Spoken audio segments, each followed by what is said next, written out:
Hey y'all, it's me, Nemuna. I am here today to finally kind of show my face as the face of Nemuna Ceesay acting coach. I listen to a lot of well, you probably don't know this. I listen to a lot of entrepreneurial podcasts. I've been kind of dreaming up kind of having a company or trying to figure out like what it is that I'm put here on this earth to do. And one of those things is definitely acting. I'm definitely an actor. I'm not getting rid of that anytime soon. I think that that is definitely one of my callings. And the other calling is teaching. But something that I've kind of figured out through all of the years of me teaching is that I don't know if actually being in the classroom is the thing for me. I love it. I find it rewarding. I love connecting with students. But more than anything, I've decided that coaching is the thing that really, really fires me up. And so here I am, and I'm starting this coaching business. And so far, it's been incredible. Literally, since the first person that I kind of got into a room with, from the moment I stepped into the room, from the moment I started coaching them, I realized like, oh, this is it. There's something really special here.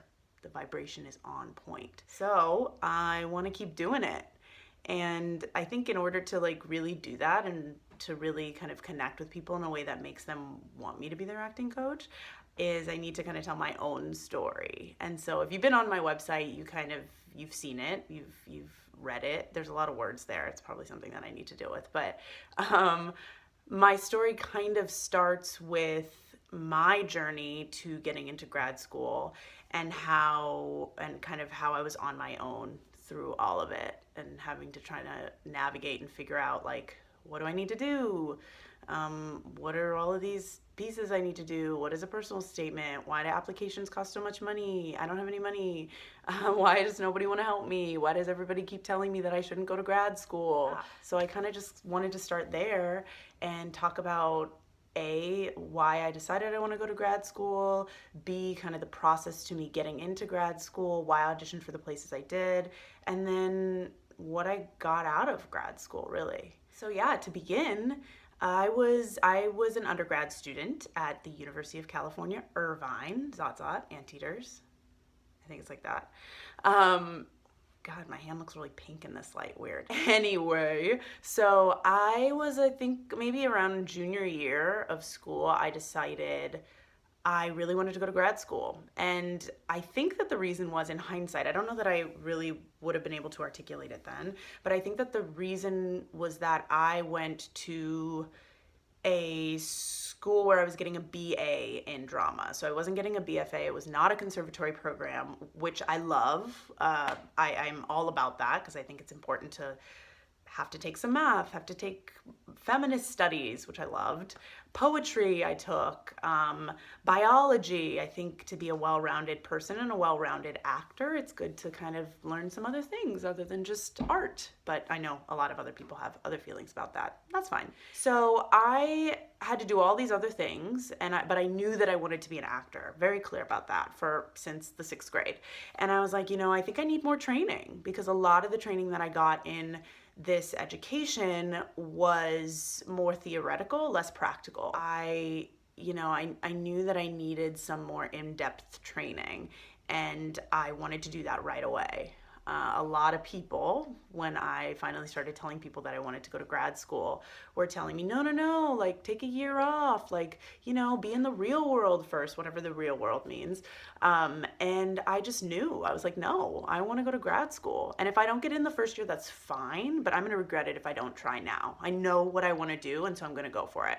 So that's what I did. So I did a bunch of research. I, again, was very lucky to be very clear that I loved California, and my dream school was American Conservatory Theater, A.C.T. in San Francisco, because I'd always wanted to live in San Francisco. It is to this day my favorite place on earth, if I'd been everywhere on earth, of all the places that I've been.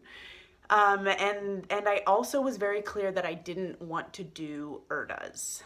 I'm not going to go into in this segment what IRDAs are really. It's kind of like a general call. There's a bunch of different schools that are a part of IRDAs, and you can kind of do like one audition and hit a bunch of schools. But if you want to know more about IRDAs, look it up online, URTAS. You'll find it. You'll find all the information you need. So I knew I didn't want to go to IRDAs because, and this is my own thing, I know myself, and I knew that I really, really, really wanted to go to grad school. And I also knew that I wanted to go to one of the best schools in the country. And I wasn't sure that I had the discipline to say no to a school that I didn't actually want to go to if they offered me a spot. So for example, like if, some small school in Kansas, nothing wrong with Kansas, had been the only school that I had gotten into through IRDAs, I probably would have gone, even though what I really wanted to do was go to one of the top 10 schools in the country. And so I was like, I'm not even going to put myself in the situation to have to say no or yes to one of these schools. I'm just not going to audition for them. So I looked at what are the top schools, and I ended up choosing to only audition for Yale and NYU and A.C.T. Those are not the only good schools. There are plenty of schools that you can audition for. Definitely do your research. There are a lot of schools that offer like some really incredible specific training. There are also a lot of schools that are free. And if you decide you want to go to a school that's free, that's completely fantastic. Stick to that. Go with your gut.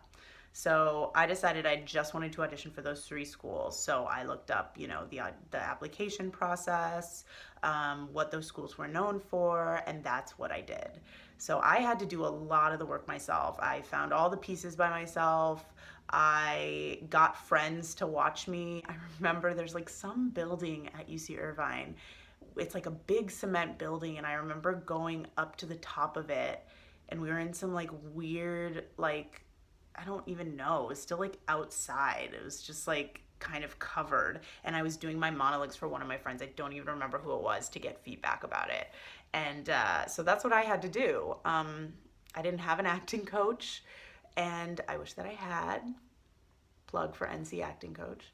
And so I ended up doing all that myself. Had no idea what the process of actually going to a grad school audition would be like. But I decided I wanted to audition in San Francisco because that was the closest to where I was. And also my mom, I'm from Sacramento, California. And so my mom came up to San Francisco to visit me and be with me. So I wasn't alone during auditions, which was amazing.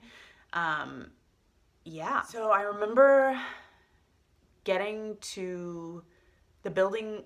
So the building where the grad school auditions are is A.C.T, where the school is. And that was kind of crazy because I knew like that was like my top school, and I was like, oh my God, like this is it. Like this is where everything happens. And I just remember it being really, really crowded. The hallways are really small. There's not a lot of room. I think it was over like 3 different floors. And I remember there were people warming up. It was very intimidating, very scary. NYU was my first audition, and I'm really glad that it was because I got like a callback for NYU. And I remember my first audition was great, and then my callback with the other person in the room was not so great. But I had a little bit of boost of confidence just from knowing that my first audition gave me a callback. My next audition was Yale. And it was very scary because everybody was really, really, really determined to get into Yale. And so everybody in that little corner of the hallway was very, very intense. And I remember Yale being very intense. And I remember walking into the room, and the first thing, they like get everybody in a group to come in first. It's kind of like time slots. So whoever's in your time slot, you go into the room all together. And I remember them telling us, don't touch us because we don't want to get sick. And I remember in that moment being like, oh, okay. Now, like, I get it. I totally get it. I think they said it in a nice, like, kind of humorous way. But I think if I had really been listening to my gut in that moment, I would have been like, oh, this doesn't feel like the school for me or the people for me, because I didn't laugh at that joke. This is not to say anything bad about Yale, because plenty of people are meant to go to Yale, should go to Yale. Yale's an incredible program. It just wasn't for me. So I did my audition there. They asked me to do another piece, and then they make you wait to see if you got an end of day callback. And so in that time of waiting, I went to my A.C.T audition. And literally, this is going to sound so cliche, but like the minute that I walked into that room, mind you, it was at A.C.T, so they had the best room in the building. Smart. I remember walking in, and the like sunlight was streaming through the windows, and there were two people in there, and I remember doing my pieces, and then they immediately had me sit down and started talking to me. And it felt so chill, like so casual. I felt so comfortable with them. I felt like they were really listening to me and wanting to get to know me.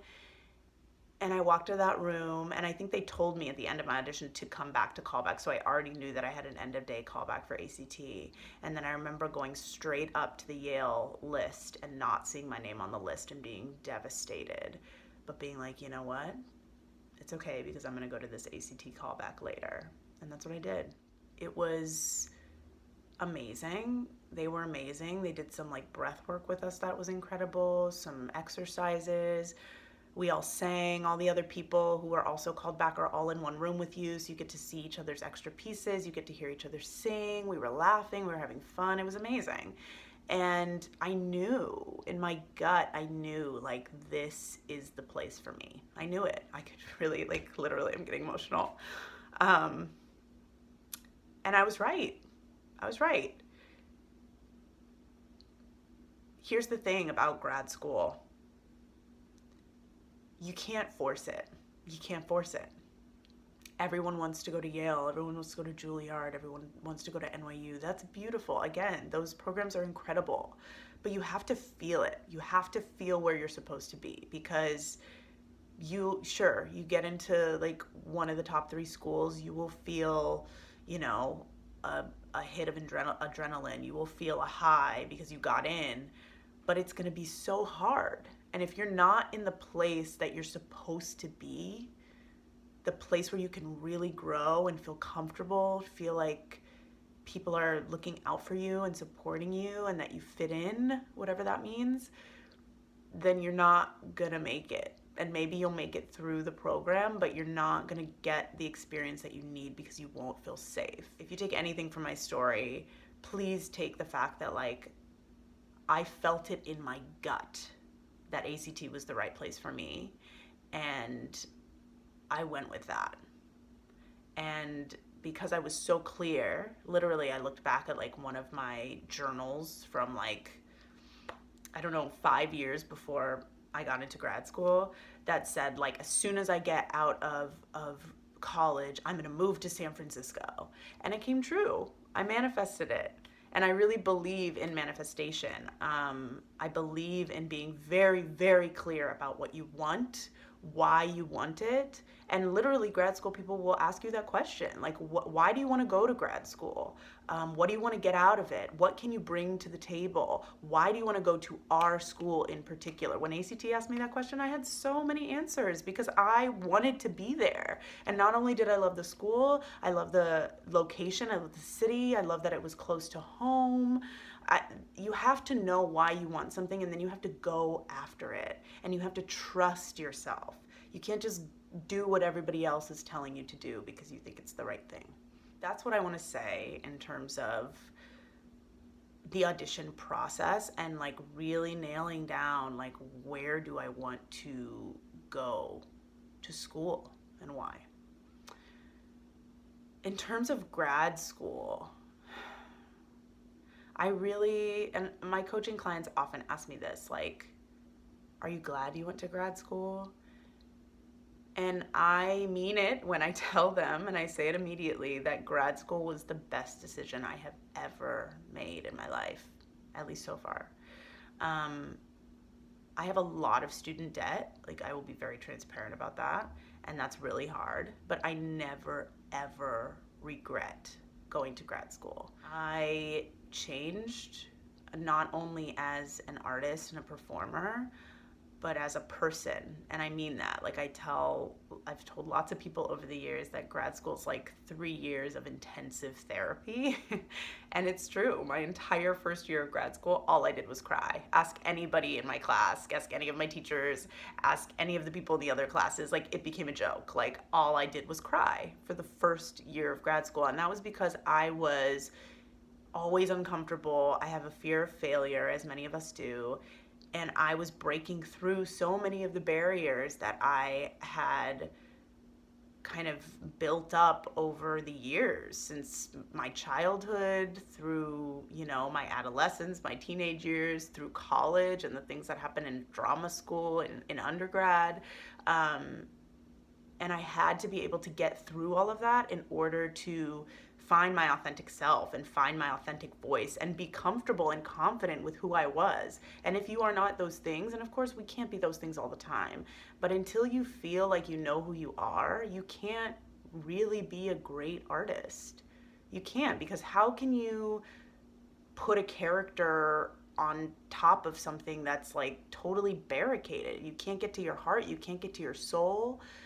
You can't do it. And so you have to get rid of all the BS in order to really have access to every part of yourself that you're going to need as an artist. And that's what grad school did for me. And that helped me not just in my art, but also in my life, in relationships, romantic relationships, platonic relationships, relationships with my family, all of it.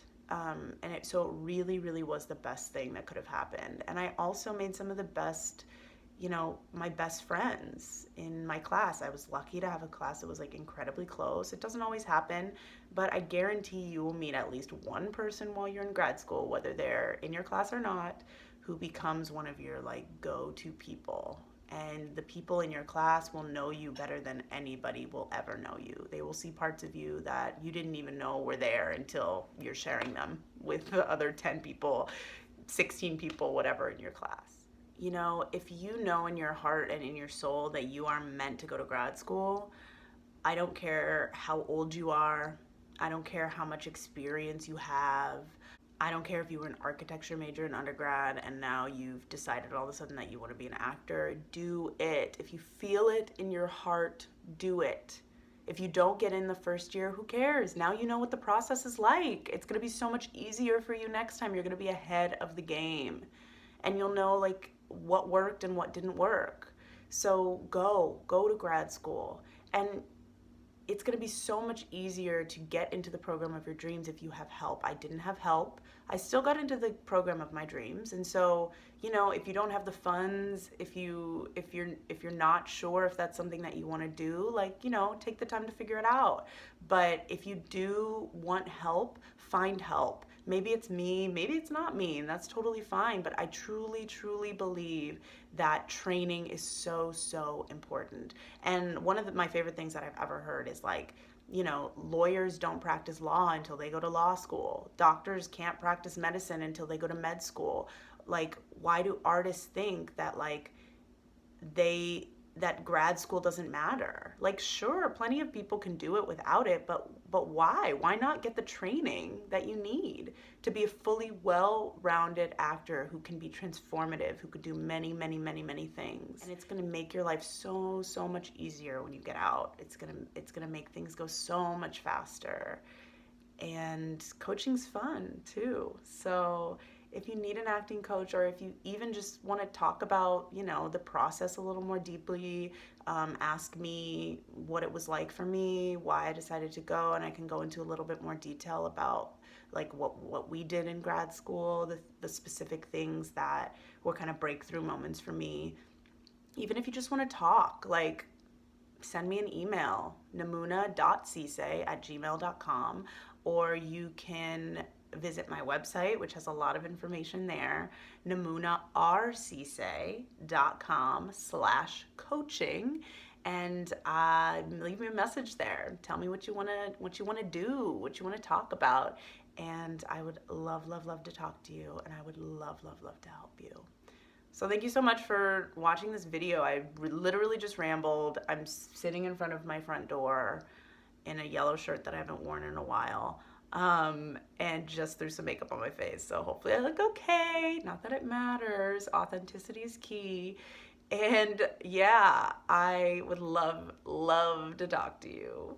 Thank you for giving me your time, and hopefully I'll see you in a studio somewhere soon.